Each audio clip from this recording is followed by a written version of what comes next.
Less than 6 months after being removed from the endangered species list, brown pelicans on the Gulf Coast are at risk again, as oil covers their habitat and threatens their survival.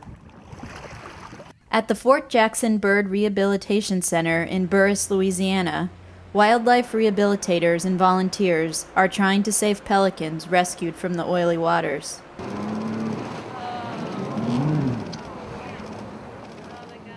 The birds are caught in the field by teams that are led by U.S. Fish and Wildlife Service, and then they're transported here.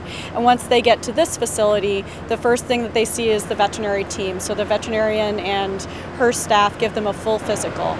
The birds that we're seeing here are more heavily oiled than birds that we've seen in other spills.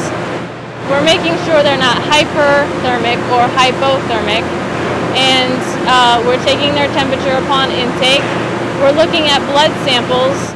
While BP is paying for the operation costs at Fort Jackson, 2 bird rescue groups are staffing the center, which has seen 600 birds so far.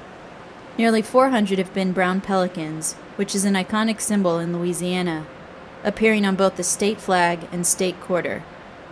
But many are wondering if the pelicans can bounce back again and survive the spill.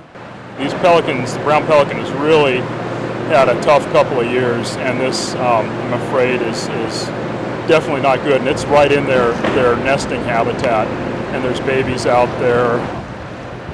Jay Holcomb, who has worked on oil spill wildlife response for more than 20 years, says the way pelicans feed makes them particularly vulnerable. You know, they fly over, see fish, and they plunge feet into it. Well, the fish go under the oil. We actually had people that saw the fish jumping on the oil, and the pelicans and the gulls were trying to get it and getting stuck in the oil. Oil affects the pelican's ability to regulate their body temperature and can also impair the bird's ability to fly. But before the oil can be washed off, the pelicans have to be stabilized and rehydrated.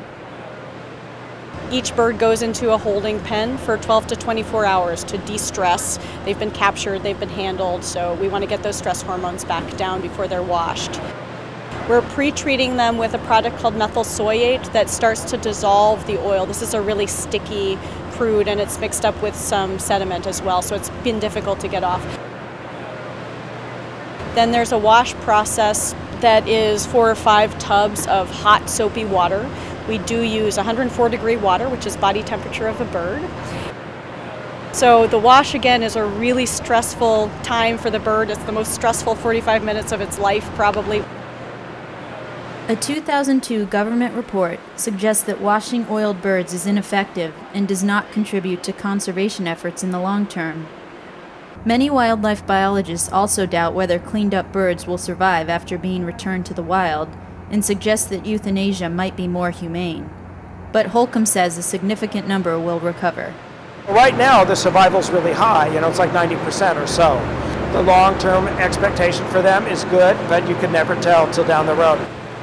If they're going to take a long time to rehabilitate, if they have injuries, broken wings, fractures, abscesses, things like that, they are usually euthanized. If they are in good musculoskeletal condition, even if they are emaciated, we can still give them nutrition in order to get them to a place where they can be washed, put outside in pens, and rehabilitated.